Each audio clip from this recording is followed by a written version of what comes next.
Bonjour à tous, je vous invite à vous abonner à cette chaîne, à aimer, à partager, à commenter ces vidéos, c'est très important. C'est une manière de nous soutenir. Merci à vous tous.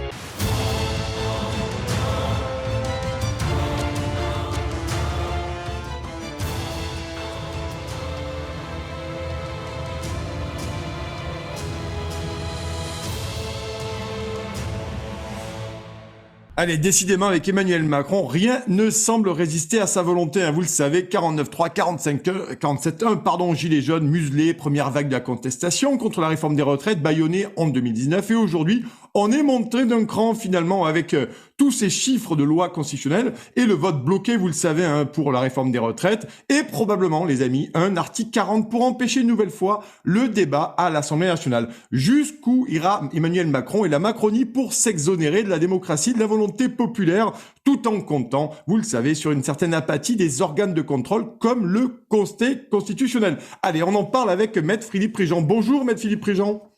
Bonjour. Comment allez-vous? Très bien, merci beaucoup. Merci, je vous sens plein d'enthousiasme, je suis très heureux de vous recevoir à l'antenne. Bon, je vous sens aussi très énervé, comme d'habitude, cette voix particulière qui vous possède. Maître Philippe Prigent, concrètement, selon vous, doit-on s'inquiéter aujourd'hui de la perte progressive, qui semble irrémédiable de nos libertés individuelles, qui ont commencé bien avant le Covid d'ailleurs, selon vous? Alors oui, et parce qu'il y a une évolution de long terme.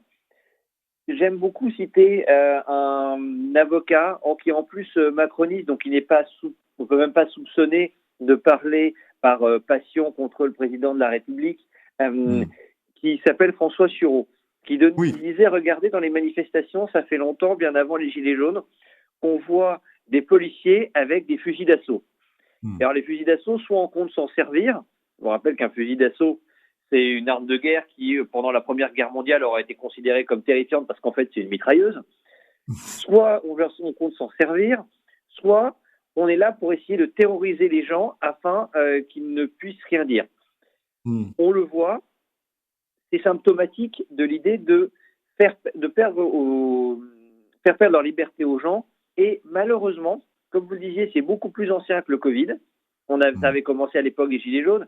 On se souvient des brutalités contre les Gilets jaunes, des arrestations arbitraires. Il y a eu énormément d'arrestations arbitraires, ce qui, dans un État civilisé, est considéré comme de la séquestration et donne lieu à des peines de prison pour les coupables. C'est-à-dire, dans un État normal, dans un État civilisé, un État avec un habeas corpus, un bon nombre de magistrats auraient été envoyés certains magistrats auraient été envoyés en prison, pas tous, il y en a beaucoup qui sont très bien, mais il y en a quelques procureurs qui auraient été envoyés en prison. Et un ou deux ministres auraient été lourdement condamnés. On va peut-être pas passer 10 ans en prison, on leur aurait quand même envoyé quelques années aux frais, ne serait-ce que pour leur faire comprendre que la privation de liberté, ça avait des conséquences. Si ça avait été que moi, on aurait pris la durée totale des gardes à vue illégales, on aurait dit, tiens, on va vous imposer ça comme peine. Si vous avez considéré qu'il était au total normal d'infliger 4000 jours d'arrestation arbitraire aux gens, vous vous infligez 4000 jours en prison. C'est thématique avec la faute, il y a une sorte d'ironie dans la sanction qui aurait été de bonne loi. Malheureusement, ça n'a pas été fait. Et ce qui est le pire, il y a la perte des libertés, il y a le fait que, et malgré des émissions comme la vôtre qui sont remarquables là-dessus, je regrette de le dire, mais une grande majorité des médias n'en a absolument rien à faire, explique que tout ça, c'est pas grave et que de toute façon, c'est normal.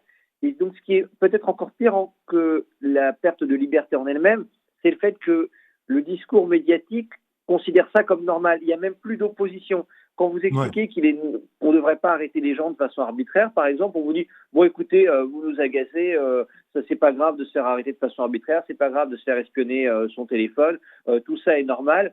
Et la grande majorité des médias, j'ai l'impression, qu'on sont plutôt devenus des sortes d'auxiliaires de répression qu'autre chose.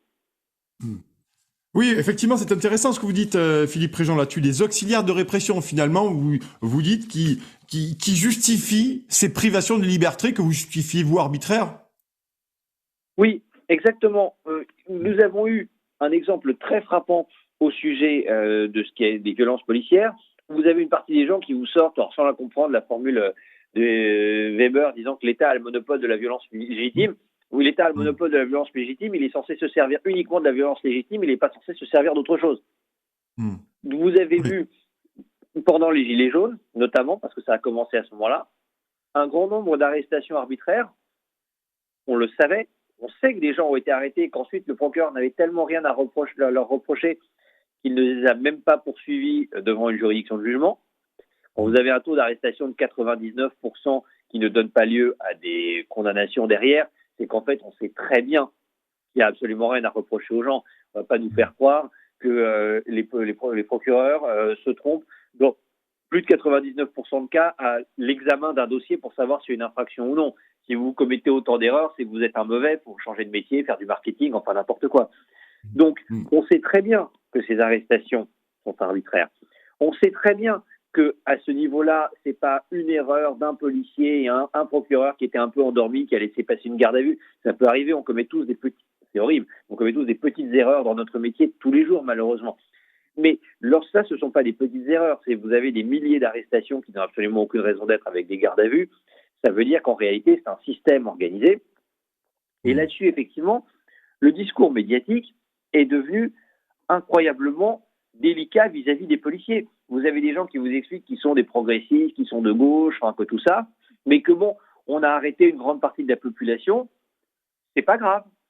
Enfin, arrêter une grande partie de la population lors des manifestations, c'est pas grave. Vous allez dans une manifestation, vous risquez des mutilations, c'est pas grave. C'est un discours extrêmement intéressant. Je suis pas sûr qu'on l'aurait tenu il y a 30 ans. Il y a une affaire, il y a presque 30 ans, maintenant 40, qui est l'affaire Malik Oussekine. Les gens avaient hurlé.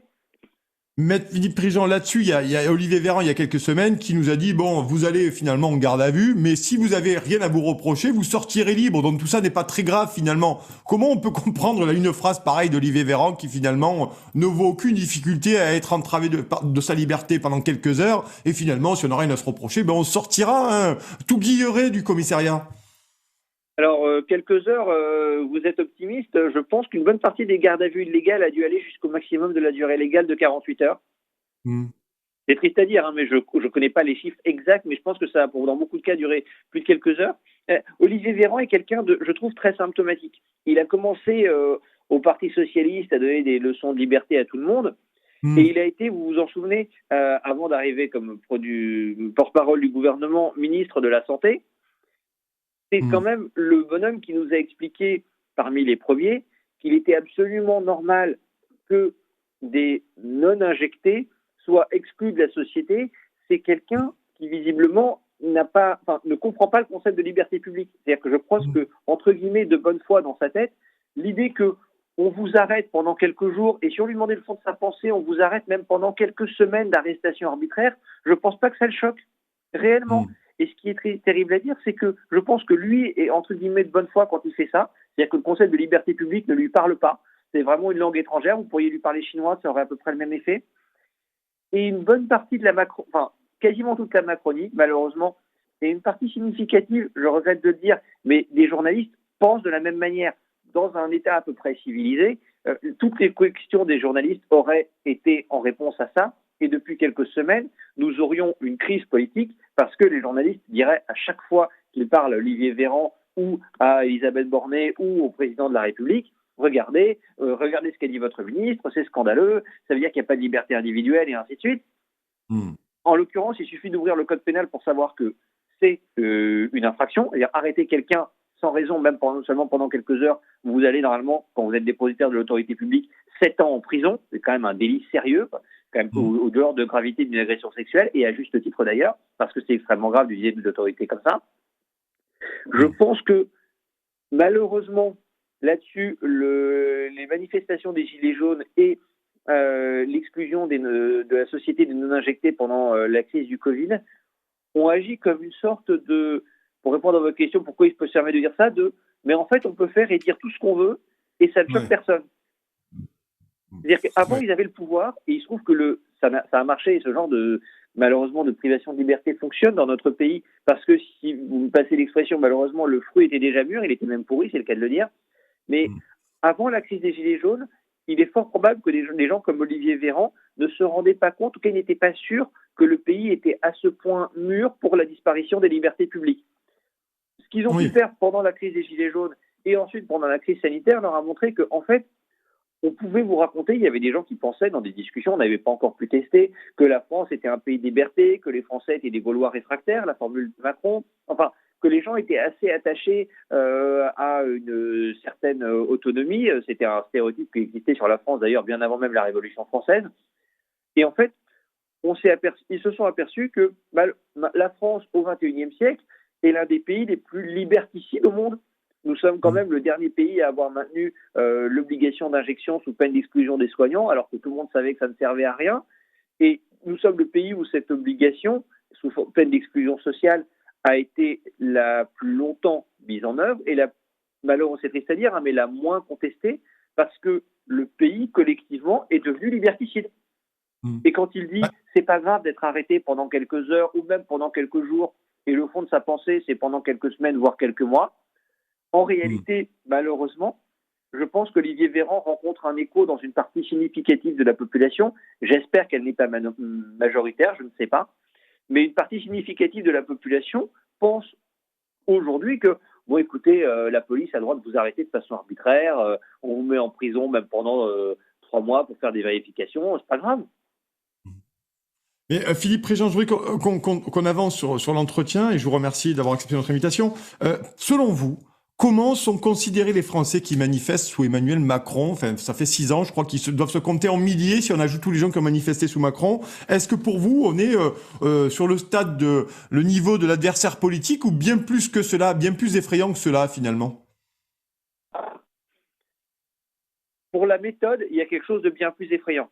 Il y a le fond des réformes, par exemple les réformes fiscales qui ont donné lieu à l'augmentation du prix de l'essence à cause des taxes.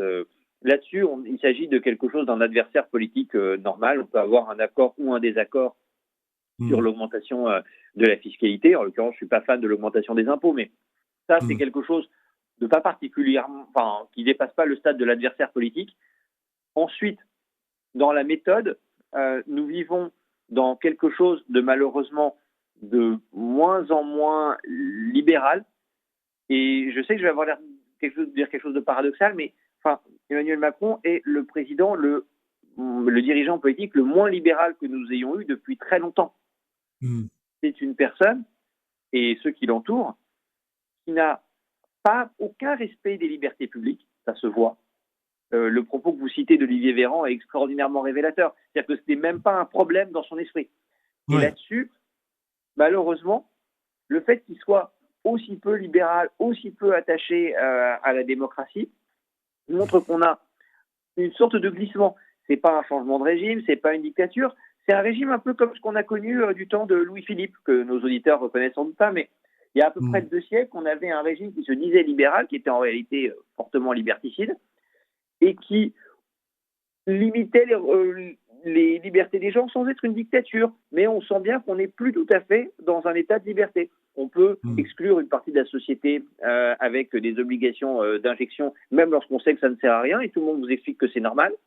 Vous avez des gens, la justification c'était il faut être injecté pour pouvoir, parce que sinon on va transmettre le virus. Bon, en fait, les injectés transmettent le virus aussi. Oui, peu importe, tout ça a été légitime quand même. Ah bon, d'accord. Vous avez de la brutalité policière et juridique lors des arrestations, lors des manifestations. C'est quelque chose de malheureusement tellement profond qu'on se dit il faudrait que les gens le voient comme autre chose qu'un désaccord de pure nature politique sur quelle loi doit-on voter et comment doit-on faire. Il y a quelque chose de malheureusement beaucoup plus profond, et si on n'y prend pas garde, malheureusement, les libertés risquent de tellement se réduire que nous ne reconnaîtrons plus le pays dans lequel nous vivons. Moi, je dois vous avouer, j'ai seulement 38 ans. Si je vous disais que j'ai de l'expérience du grand âge, vous éclateriez de rire, à juste titre d'ailleurs. Mais même par rapport à quand j'avais 18 ans, on sent une certaine différence dans la façon de faire de la politique. La déclaration que vous citez d'Olivier Véran est extrêmement révélatrice. Début 2000, imaginez par exemple que Nicolas Sarkozy ait dit début 2002, vous êtes arrêté pendant quelques heures ou quelques jours, c'est pas grave, les policiers peuvent bien vous arrêter quand ils en ont envie. Les gens à l'époque auraient hurlé. Et les gens ne hurlent pas aujourd'hui. Une partie des gens protestent, et à juste titre, mais il n'y a pas du tout la levée de bouclier, parce qu'en réalité, ce qu'Emmanuel Macron représente, c'est un glissement vers une sorte de démocratie autoritaire. Philippe Préjean, il nous reste 2 minutes avant de clore cet entretien. Je voulais rapidement avoir votre analyse sur la liberté d'expression, qui est un corollaire finalement de la liberté individuelle. La liberté d'expression, vous inquiétez aussi là-dessus en 2 minutes? Oui, il y a une évolution terrible, mais malheureusement extrêmement révélatrice, qui est la volonté d'interdire Twitter de la part du gouvernement. Oui. Et du gouvernement et de la Commission européenne.